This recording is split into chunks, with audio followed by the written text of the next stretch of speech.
I think the election shows the continuity of the way Senegalese are thinking.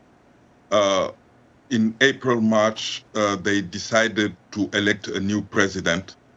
Now, that new president didn't have a majority at the parliament. Now they decided to give him a huge majority at the parliament for him now to implement the policy that he is planning for Senegal, and a policy that can help Senegal to really sort out all the difficulties that the Senegalese are facing at the moment. You heard the people who were questioned in the video that you released, that they all hope that Senegal will change with this new government. Now they have the majority, they have the presidency. Now they have to show that they are able to make the changes that are needed in the country. I think that's the main significance for the Senegalese people today.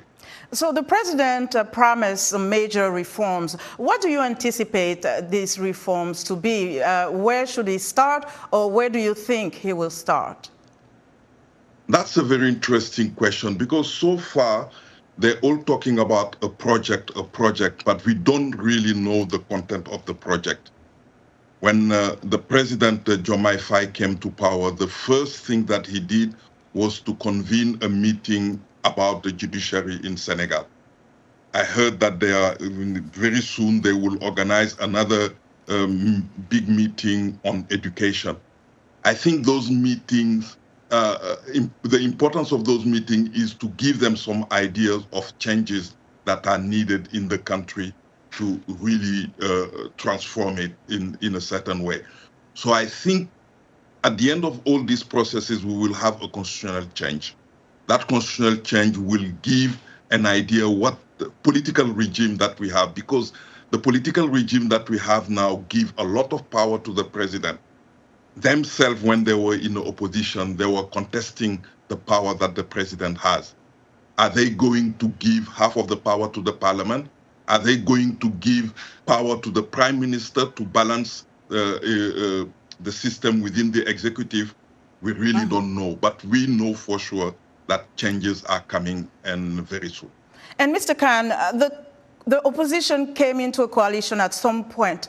What has been the weakness, one of the main weaknesses, if you will, as we see that the President Party is set to win in this landslide?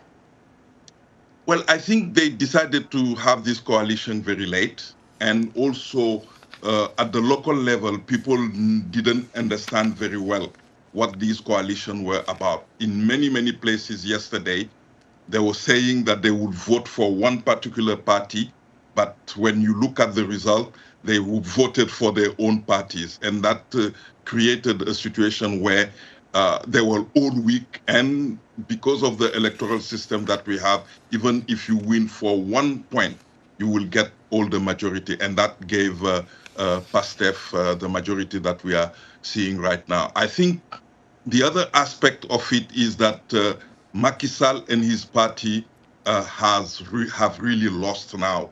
The Senegalese don't believe anymore on their capacity to change something, and they didn't vote for them, despite the fact that in few places, like in the northern part of Senegal, they still have a huge support, but for the rest of the country,